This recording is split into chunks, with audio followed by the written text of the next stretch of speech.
In this video of the Historic Ordnance series, we're going to be looking at a mine that I have been wanting to do since the very first video of the Historic Ordnance series. What you're looking at right now is a replica of a Valmara 69 bounding fragmentation mine. These were made by Italy. Reportedly, they ceased production on these in 1979. But there's reports that secretly some of them came off the production line going up until 1995, 1997, when Italy signed on to the Ottawa Landmine Ban Treaty. Now, this mine has multiple names. The official name is the Valmara 69. It's also known as the V69, the Val 69, the Valmara, and in the Middle East, the Arabs refer to it as Step to Heaven. Now, this mine is in a lot more places around the world than anyone will want to admit in military sources or in demining sources. Now, this mine has been encountered in Ukraine, where reportedly it looks like the Italian government sent large stockpiles of them to Ukraine because the Ukrainians actually say thank you Italy on social media for receiving these mines. They've also been encountered in Iraq, Angola, Egypt, Kuwait, and for Kuwait, those were ones that were left by the Iraqi army during the first Gulf War. Mozambique, Sudan, Western Sahara, Iran, which are those mines were left by Iraqi forces during the 1980s during the Iran-Iraq War, and also Turkey. Now, this mine is licensed for production out of South Africa and also Singapore. In South Africa, it is referred to as the J69. And the difference between that and the Val 69 is the South African version has only the one pressure prong in the center. It does not have the four on the corners around it. The Singapore version is the SPM-1, and reportedly that is a direct copy of the Val 69. Complete copy. Same number of pressure prongs, same size, appearance, same color schemes, same paint. Now, some of the technicals on this. The mine is 5 inches wide. It is 8 1/4 inches high to the top of the center pressure prong. Without the fuse, the mine body itself is 4 3/4 inches in height. Weight of the mine is 8 pounds. Of which 18 ounces is the primary explosive filler, which is Comp B. There is also a RDX booster, which I think is around 1 ounce. I could not find an exact measurement anywhere as to how much RDX is in this in the booster, but I'm guessing it's going to be around 1 ounce because of what it looks like in the drawings. Now, this mine, once it's set off either by pressure or pull on a tripwire, detonates at approximately 18 inches above the ground. The kill radius is 25 meters. The wound radius is a minimum of 50 meters. Now, to actually activate this, it takes 22 pounds of pressure on one of the pressure prongs to tilt the fuse and set it off. And it takes 13 pounds of pressure on a tripwire, which is run through that hole in the center prong here. There's a small hole. The tripwire would get run through that, tied off on this. 13 pounds of pull on the tripwire to cause the fuse to move and detonate. Reportedly, the tripwire lengths on these off of both sides is about 15 meters. Construction of the mine. The outside here is plastic bodied. The fuse itself is made out of metal. The paint scheme on these is either gray, OD green, or sand color. Reportedly, the OD green, they may or may not have markings on it at that time, and the markings would be yellow. I could not get a confirmation as to how many of these are in a crate with what type of support equipment with it. But there are pictures of mines that were recovered during the first Gulf War that were found in Kuwaiti homes, and in those pictures it looks like there might come 5 mines to an ammo crate, and each mine comes with 1 spool of tripwire. Now this mine is actually the 3rd mine in a series. The first mine was the Valmara, then you had the improved Valmara 59, and then the final improvement, the Valmara 69. According to EOD sources, all 3 mines essentially are the same. It's just slight differences between each models where they did slight improvements. The initial model, the Valmara, it has a safety clip that goes around here, and then a piece of metal off of it that goes up around and stabilizes the center pressure prong, with a safety pin across the back of it to keep that clip from coming off.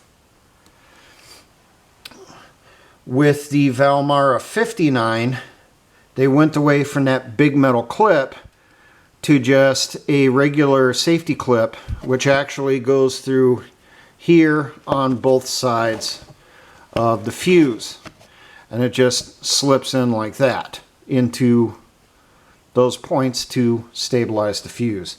They kept that same safety clip with the Valmara 69. The difference between the 59 and the 69, the 59 is all metal construction. So basically it's like this down here, this isn't here, with this fuse over the top. They simplified production further, and they came out with the Valmara 69, where the body was made out of plastic, same internals, same fuse as the 59. Installation on this is incredibly simple. And I'm going to also show you this translated poster,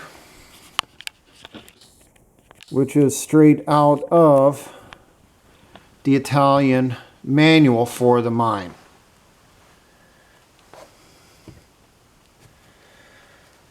Now, what you're going to do for installation on this, first off, you're going to inspect and inventory the mine, the fuse, and if you're putting it in with tripwire, make sure you have that spool of tripwire. You're going to make sure there's no damage that would allow water to get into the main body of the mine here, which would damage the booster charge, prevent it from being able to expel the mine from the ground.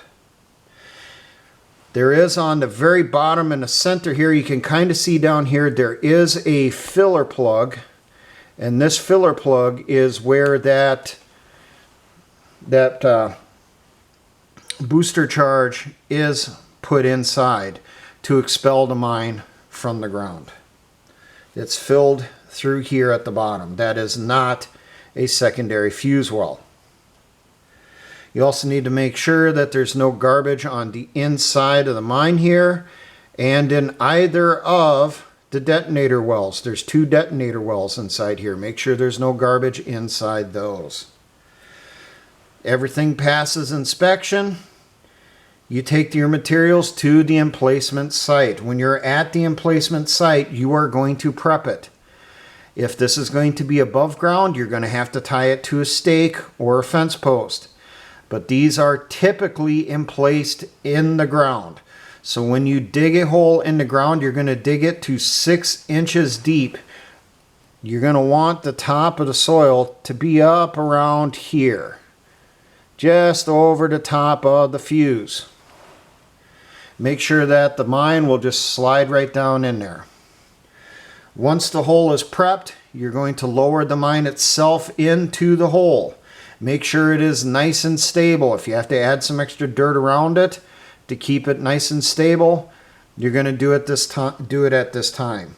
Once the mine is ready to go inside the hole there, that is when you're going to remove the protective transport cap from around here on the mine. So this protective cap would be screwed right onto here, and then you remove it. At that point, you are going to insert one of the detonators, and it looks like it's primer facing up, and the primer end is kind of flared, so you don't put it in upside down. First you put the detonator in the center well. Then you put the detonator inside the booster or burster well, which is off center here. It's within an inch of the center of the mine. Once you have both detonators installed, that is when you are going to screw on your fuse. Screw it down, snug it to prevent moisture from getting inside. Then, if you're going to do this as tripwire activation, that's when you're going to go out. You're going to emplace your 2 anchor stakes, and you're going to tie off the tripwire to the anchor stakes, run it back to the mine, and then you're going to tie it through that hole in the center pressure prong here, and make sure you have it the correct level of taut that you want it to be. If you want it to be a little loose or you want it to be tighter, you do not want it so tight that it's going to put pressure on the fuse and potentially set it off as soon as you remove the safety pin. So after we have the tripwire attached, that is when we're going to go through and remove this safety pin. Just grab on there, pull it straight out. The mine is now active. At this point, you're going to very carefully finish backfilling soil around the fuse here and then camouflage around it. The mine's now ready to go. Now, removal on this is essentially going to be the reverse. First thing you're going to do is you're going to locate the general area where the mine's going to be, and you're going to check around it for any additional protective mines. Reportedly, the Italians encouraged the people that they sold these mines to surround the mine with low metallic anti-personnel mines such as the VS-50 and the TS-50, which reportedly that is what the Iraqi army did. So you're going to check around the area around where the mine is first to see if you have pressure activated toe poppers. Nothing's located around there. You're going to locate the exact location where the mine is at. It's easy to find because of that big metal fuse on top and the metal content inside the mine itself. You locate the mine. You very, very carefully are going to uncover around the fuse as best you can, clear out the channels here going through on both sides. If it takes a little piece of wire, you might have to feed it through there just to get the dirt out. Once you have that cleaned out, you're going to reinstall the safety pin into the fuse to safe the fuse. At that point, you are then going to check around the mine for any anti-handling devices or booby traps that may have been attached to this mine for some reason and somehow. Now, the Italians did make a booby trap device specifically for this mine. A small pressure release device that went directly underneath the mine. The mine would sit right on top of it, and once the mine was starting to be lifted up out of the hole, that booby trap device would go off, and it had enough force to set everything off inside this mine to get it to function, reportedly.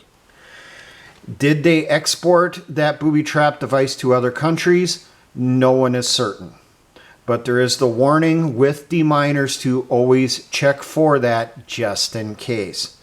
So if we go through, we don't find any booby traps around the mine.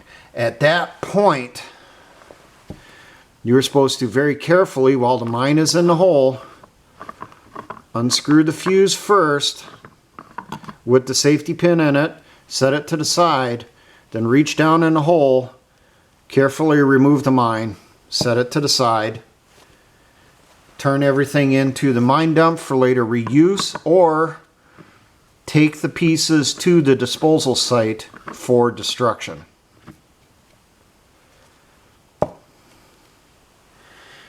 This mine, contrary to what you will hear, is probably just as common as the Osium-3 and the Osium-4. The Italians, or at least the Italian company that produced these mines, produced them in the millions.